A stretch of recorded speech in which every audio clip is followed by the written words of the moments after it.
Pemirsa, Pertamina menambah pasokan LPG 3 kg untuk mengantisipasi lonjakan permintaan jelang Hari Raya Galungan di Bali sebanyak 163.200 tabung.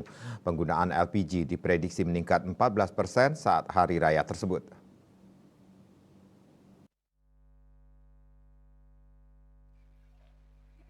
Area Manager Communication Relation and CSR Pertamina Patraniaga Regional Jatim Balinus, Ahad Rahedi mengatakan, Pertamina melakukan antisipasi untuk memenuhi kebutuhan masyarakat yang merayakan hari besar keagamaan tersebut, di antaranya dengan melakukan extra dropping atau penambahan pasokan, serta percepatan penyaluran LPG ke pangkalan-pangkalan resmi. Peningkatan konsumsi jelang Hari Raya Galungan di Provinsi Bali diperkirakan sekitar 14% dari penyaluran normal harian dengan rata-rata konsumsi sejumlah 775 MT atau sekitar 258.333 tabung.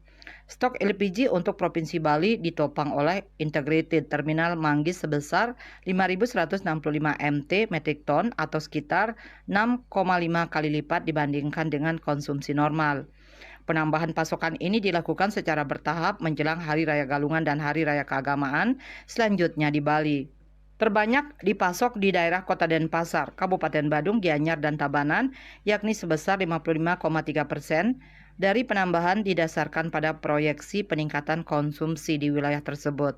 Pertamina menjamin ketersediaan stok LPG di pangkalan-pangkalan resmi. Pihaknya mengimbau masyarakat untuk tidak melakukan panic buying atau pembelian secara berlebihan. Diharapkan dengan adanya penambahan pasokan ini bisa dimanfaatkan dengan baik oleh masyarakat yang merayakan Hari Raya Galungan serta rangkaian acara keagamaan selanjutnya. Citamaya, Bali Pos melaporkan.